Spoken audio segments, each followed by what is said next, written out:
This is the Big O Show. This is the Big O Show.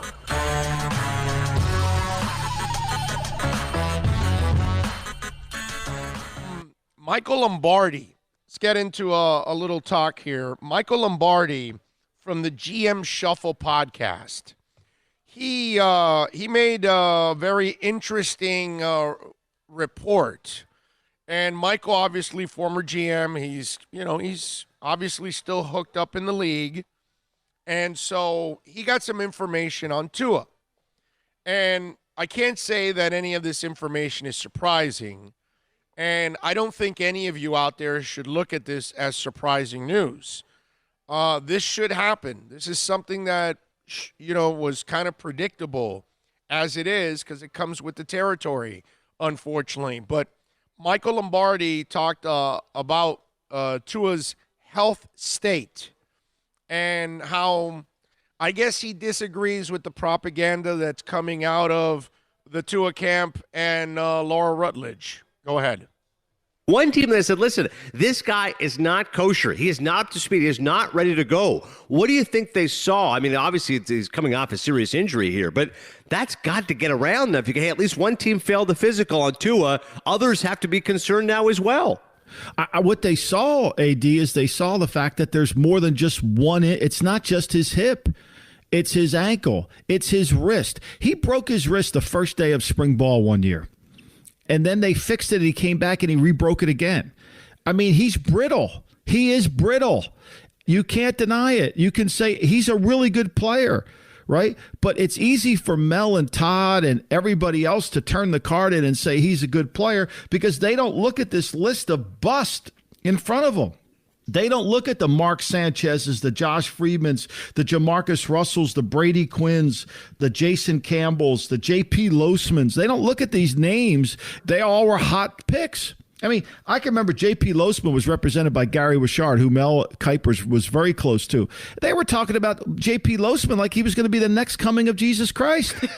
I mean, and we all make mistakes. Look, I'm not disputing the evaluation. I'm saying that if you're picking a quarterback, it's really hard to pick a good one. It's even harder with the guy who can't stay healthy. That's my point. So, yeah, two teams I've talked to have flunked them. They flunked him on not just the hip, on the multitude of injuries. Like the risk far outweighs the reward. It's crazy. There's Michael Lombardi talking about all the injuries, adding the wrist injury that he broke and then re-injured it again. And these are the reasons why I wouldn't draft him at 5. Now, I completely understand if they take him at 5. Like I talked about before, you got 13 other picks. If you take him at 5, then you've got to be monstrous in the next 13. Because, see, if you draft Tua, even if you're a Tua fan out there, okay, what I want to remind you is you have to prepare yourself that he's going to be a failure. Okay? I mean, more often than not, whatever quarterback you draft is going to fail. It's more than 50%, okay? It's probably somewhere in the 80 percentile, 75 percentile that you normally miss on a quarterback. Doesn't matter where you draft him, okay? Because it's really hard to figure out if a guy's going to make the transition. But you know what's really easy to figure out? A guy that's injury-prone. And so that's why if they draft Tua at 5, I won't be ripping the organization. I'll get it. I'll understand. They've got 13 other picks. They're going to take a chance because if he stays healthy, he's got a chance to be a pretty damn good quarterback. Problem is, it's impossible for him to stay healthy. Think about all the injuries he's had in 2 years. 2 blown ankles, 2 blown wrists, and then you got the hip. And then there's a couple of other things he's had too. But, he had that knee injury right before the hip that got banged up. He had a finger injury also. He's had several injuries, even smaller. But the bottom line is he's fragile. He's absolutely fragile. And for those of you that are worried about, when he says that a couple people failed the physical, remember, he had the physical that was done by the Tennessee Titans specialist, that he's a hip specialist. He's one of the best in the country. So every team had a word, like their team doctors had conversation. Whoever was interested in Tua probably called that doctor before, and they talked about, what are you going to check? Hey, make sure you check this, that, whatever. And so then they get the same report, right? And then their physicians, whoever they are, failed them. So apparently Lombardi got 2 teams in the NFL that out of that physical with the Titans physician for the league, because they couldn't have 32 guys check him out, because that would be unhealthy to do that, because you'd put somebody at risk. You put all kinds of people at risk. So they chose one guy, and he did it for the entire NFL. So when he files his report, all those other teams that saw it, the other 31 that saw it, apparently, according to Lombardi, 2 of them already failed him on those physicals. Now, there's a couple questions I have to ask, and he didn't fill us in on that. And maybe he didn't want to also because he wants to protect the source, which I completely understand. Anybody that's been in this business, you've had to do that over and over again. The question is, the 2 that failed him, were they teams that had quarterbacks, or were they teams that needed quarterbacks? Because desperation changes your answer. You know what I mean? If you don't really need a quarterback and you see all those injuries, we failed him. We're not taking a quarterback anyways, but we would fail him in our book. Because you're not going to be a little bit more open to it. And so if 2 out of 32, the question is, how many others have failed him that haven't talked to Lombardi? And by the way, Lombardi gains nothing and loses nothing by reporting this. He's reporting the facts. Hey, look, all you get right now is the propaganda from the Tua and Steinberg camp right now, which, by the way, Lee Steinberg doing an awesome job because he's selling the hell out of his client. And that's what he's supposed to do. But we have to be objective here. All you're getting is propaganda from one end.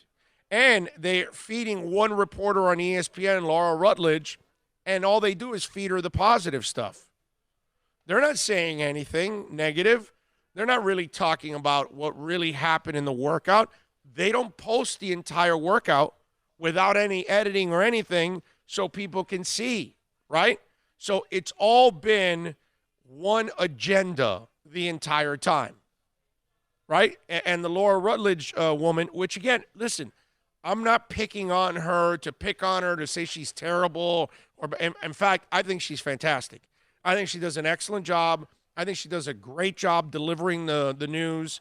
I think she's got presence, all that stuff. She's a pro, man. Okay, but she is just, spewing the propaganda from the camp. There's no objectivity whatsoever. She's using this for down the road. She's in with the camp, so she'll get inside information. Right. She's That's the it. Tua insider now. Now, if she was there at the workout with somebody else and said, well, hey, he had a good workout, but he struggled in this area. The deep ball didn't have as much, cheese on it and whatever. As soon as he got running the drill, he kind of, you could see him favoring the hip. Yeah, exactly. Something. Tell me. There's no way that everything Tua's doing is beautiful. It's roses. It's a unicorn. It's a rainbow. It's utopia. No, I'm sorry. I'm just not believing that. All those muscles have sat since November, right? Yeah. You're going to have a little ache. Yeah. So the fact is, all you're getting is one angle of the story. Well, this is what I like about the Michael Lombardi story. It gives us another angle. It gives us another opinion, and I got to tell you, it gives us an opinion that makes a lot of sense. Right? Oh, no, Tua's healthy. Tua's ready to go. What's he ready to do, bro? Ready to throw a couple balls for you in practice? He's not ready to play football. he won't be ready to play football for a long time. What moron is going to put that kid out there in August to take any kind of hits in a preseason or in September?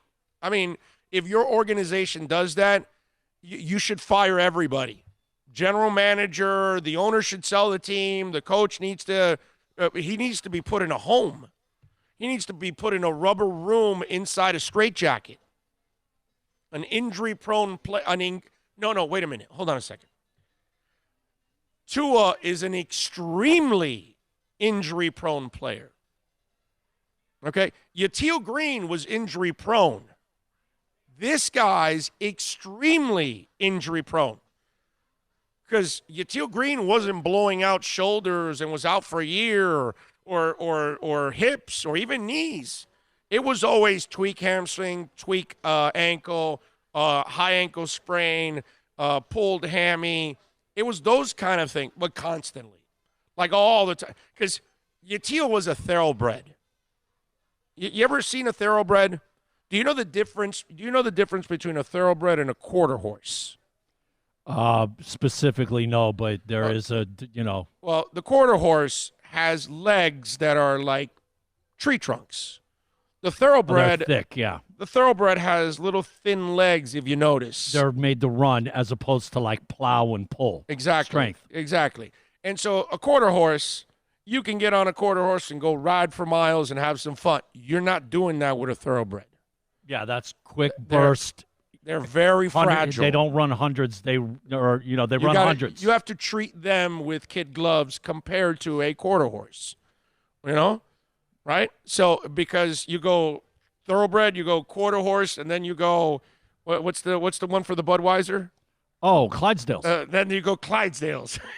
Here, back in the day, bigger, stronger, and all that. Back in the day, the badass that did even the hurdles 440. Edwin Moses going to 4. He's not Insane Bolt. Right.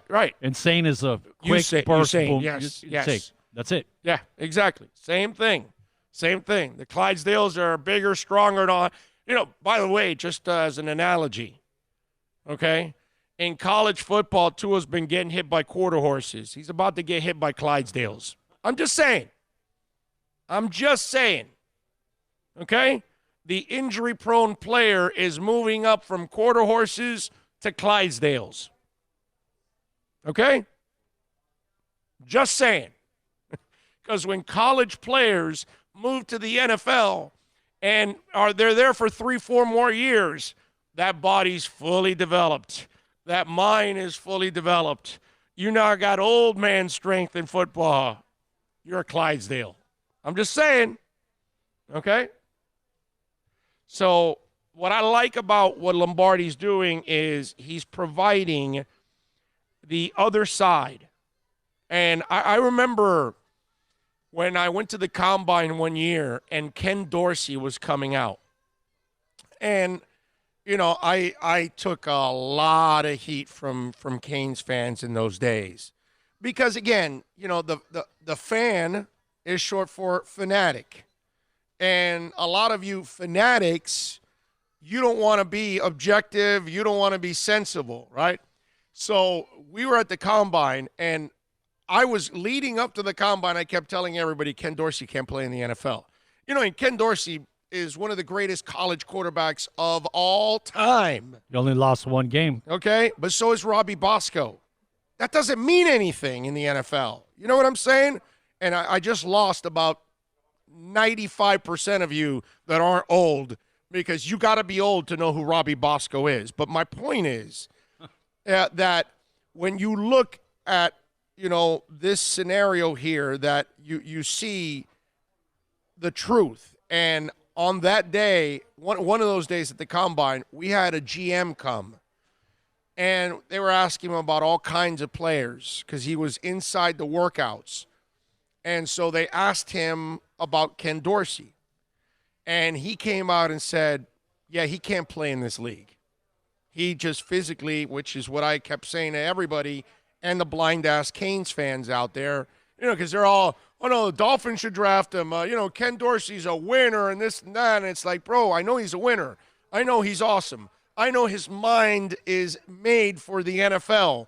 But unfortunately, there's a dude up there that gives us all a skill set, and he did not give Ken Dorsey the skill set to play in the NFL. He gave him the skill set to coach in the NFL, to teach quarterbacks to play in the NFL and the CFL and college football and high school, because Ken Dorsey is intelligent enough and can communicate with people, and he could be one hell of a coach. I have no problem with that. Okay? He's as cerebral as it gets. I'm good with that. But he can't play. And my Lord, did I have these battles with, UM fans calling the station and all that and, whatever.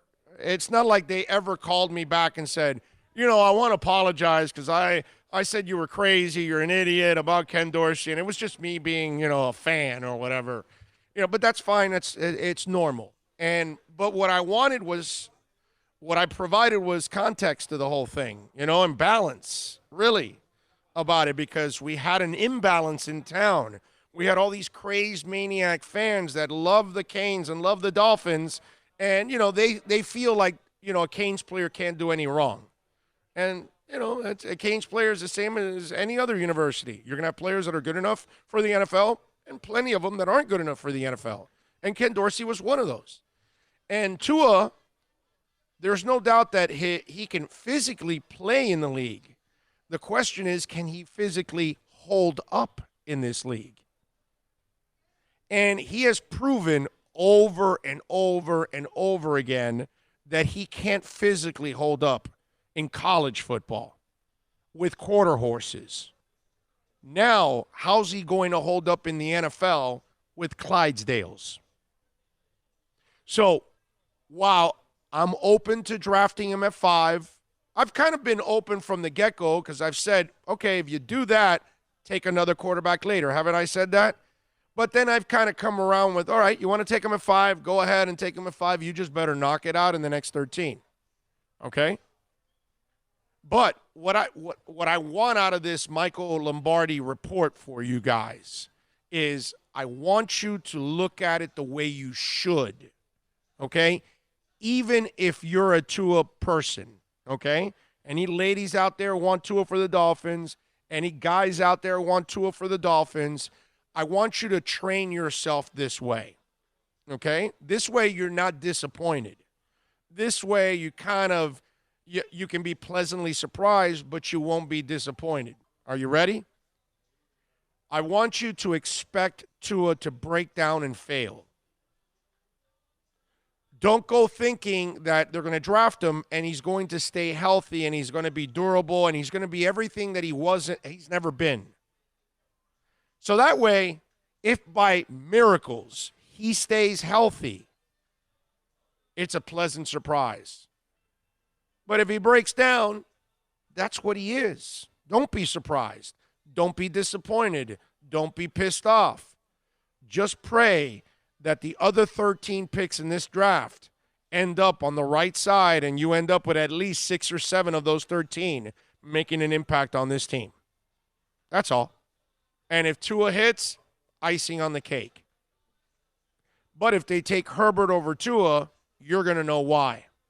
You're going to know that the Dolphins also feel he's a sack of injuries and he can't be trusted. We're going with Herbert. Maybe we can fix him mentally and mature him and he can be a leader, but we know he's durable, he's physical, he's got an arm, he's athletic. We can work with all of that. We can't work with fragile.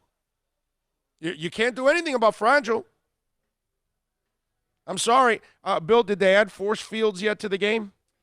No, and there is no full body armor, Kevlar suit thing. I wouldn't even trust that. You're out there. He gets hit on the suit.